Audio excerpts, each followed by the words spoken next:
모공이나 이런 것들을 좀 보정하기 위해서 많이 사용을 하는 기능이라 보시면 되거든요. 미안해 미키야. 클로즈업 모드로 해서 한번 촬영을 해볼게요. 어떤 결과물이 나오는지.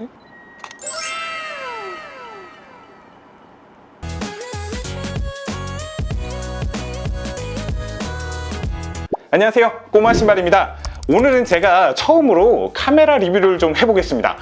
이 제품을 왜 제가 리뷰를 하려고 하냐면요, 실제로 캐논에서 저한테 연락을 한 게 아니라 제가 이걸 한번 해보고 싶습니다 라고 신청을 했어요. 이 제품 같은 경우에는 R50입니다. 미러리스고요.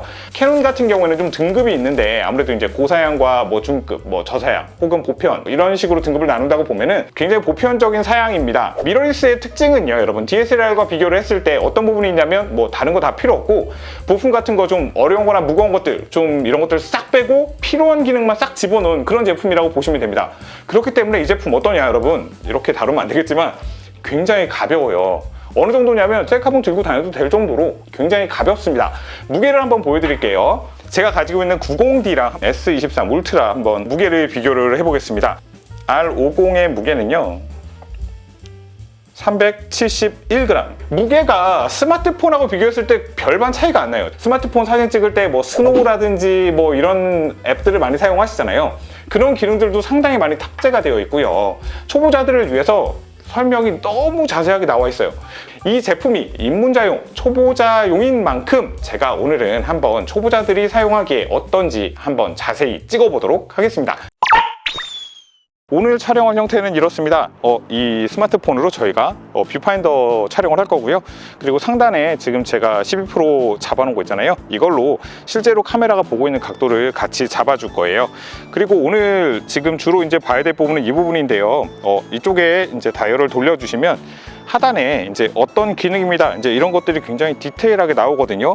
설명을 너무 잘 해놔서 이것만 읽으셔도 어떤 기능인지 충분히 인지할 수 있게끔 설명이 잘 돼 있어요. 그래서 제가 오늘은 어떤 식으로 촬영이 되고 어떤 결과물이 나오는지를 한번 보여드리도록 하겠습니다. 상단의 다이얼을 SCN 신호를 이제 맞춰 놓으면 이제 하단에 뭐 특별한 장면 이렇게 나옵니다. 이제 이곳에서 저희가 장면 선택을 할 수 있어요. 아래로 해서 장면 선택을 눌러 보시면 예쁜 피부 효과, 그리고 뭐 인물, 셀프 인물 사진, 저소음 셔터, HDR 역광 보정, 뭐 삼각대 없이 야광 촬영, 뭐 음식 촬영, 클로즈업, 패닝, 여러 가지 기능들이 상당히 있는데요. 다 각각의 상황에서 촬영할 수 있게끔 최적의 상황을 설명한 거라고 보시면 되거든요.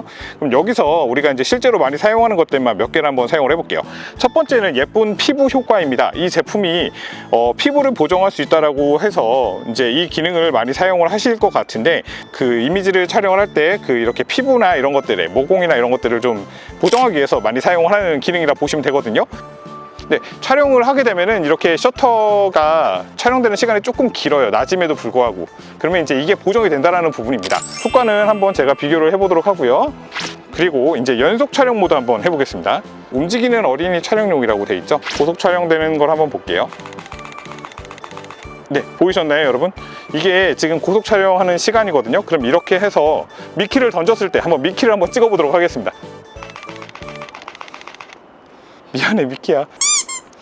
자, 이거는 움직이는 피사체를 촬영하기 위한 용도인데 초점을 맞춰놓고 촬영하는 용도. 네, 이제 그런 용도라 보시면 됩니다. 이렇게 피사체가 있을 때 피사체를 선택을 해놓고요. 자, 그러면 이제 이 피사체가 저희가 이제 움직이는 대로 따라간다는 거거든요. 자, 그럼 피사체를 한번, 움직이는 피사체 제가 결정을 했잖아요. 한번 그걸 찍어볼게요. 자, 초점이 딱 이 미키 얼굴에 들어갑니다. 이렇게 움직이는 사람을 찍어야 되는 경우는 유용하게 사용할 수 있다는 점이겠죠. 이 제품은 현재 2420만 화소의 APC C타입 CMOS 센서가 내장되어 있다고 합니다. 이제 화소의 고감도 화소 촬영이 가능하다는 거니까 가까운 피사체를 촬영해 보겠습니다. 네, 저 이제 꽃 모드, 클로즈업 모드로 해서 한번 촬영을 해볼게요. 어떤 결과물이 나오는지. 자, 찍어보겠습니다.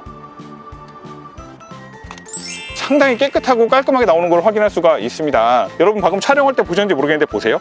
자, 이렇게 네모칸 보이시죠? 이게 이제 오토포커스를 잡기 위한 센서거든요. 근데 이제 듀얼 픽셀 시모스 AF2가 달려있기 때문에 최대 651분할로 정확한 오토포커스 영역을 결정을 해주기도 하고요. 딥러닝 기술이 포함되어 있어서요, 사람이나 동물, 차량 등이 피사체를 완벽하게 검출을 한다고 합니다. 피사체 검출 능력이 이제 어떻게 되어 있는지 확인하기 위해서는 저희 메뉴에 들어가시면 돼요. 상단에 오토포커스 부분에 보면은 검출할 피사체라고 되어 있는데 이거를 사람이라고 되어 있는데 선택을 해보시면 사람인지 동물인지 차량인지 없는지 자동인지 이런 것들을 선택을 할 수 있고요. 이렇게 선택을 해놓으면 사람인지 동물인지 구별을 해가지고 그 초점을 따라가게 되는 겁니다. 초점 영역을 어디로 잡을 건지 선택할 수 있는 부분도 다 포함이 되어 있습니다. 역광 보정. 네, 이거 되게 중요하거든요. 등에 해가 있을 때 피사체를 찍으면 아무래도 좀 얼굴이 검게 나온다던가 이런 문제들이 생길 수가 있는데 저희가 한번 역광 상황을 만들어 놓고 촬영을 해볼게요. 자, 네, 역광도 완벽하게 깨끗하게 나오고 있습니다. 그 외에도 이제 필터 효과라든지 동영상 촬영, 수동 노출, 조리개 우선으로 해서 흐리게와 선명하게 아웃포커싱이 생기느냐 안 생기느냐 이제 이런 차이거든요. 자, 이쪽에는 다이얼 있죠. 찍어주게 되면 네, 이렇게 뒤에 뿌옇게 처리가 되죠. 그러면 이제 이 값을 높여주면 어떻게 될까요? 뒤가 선명하게 나오는 걸 확인할 수가 있습니다. 이제 이런 용도로 사용이 되는 부분입니다.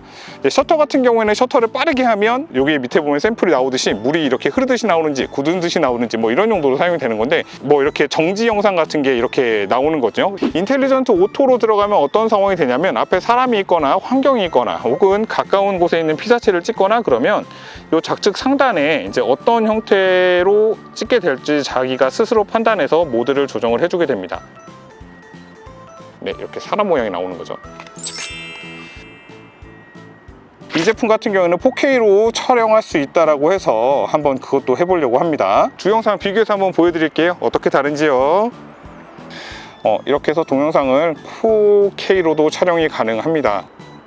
메뉴에 들어가 보면은 여기에 보면은 이미지 스테빌라이저 모드라는 게 있어요. 이거는 이제 떨림 방지라고 보시면 되거든요. 이게 켜져 있으면 아무래도 촬영을 할 때 흔들림이 최대한 보정이 된다는 부분입니다. 껐을 때랑 켰을 때의 차이를 좀 보여드리겠습니다. 달려보겠습니다.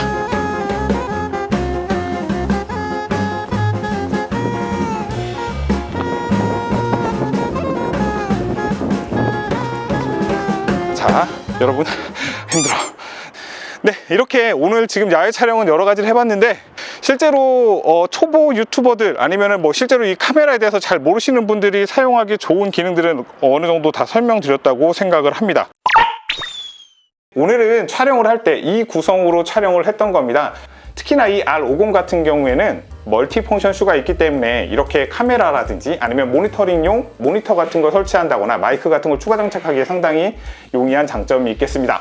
새로 유튜브를 시작하시는 분들이라면 평소에 본인의 화질이나 아니면 본인의 그 효과에 대해서 결과물에 대해서 만족하지 않으신다면 이 캐논 R50은 정말 추천드리고 싶습니다.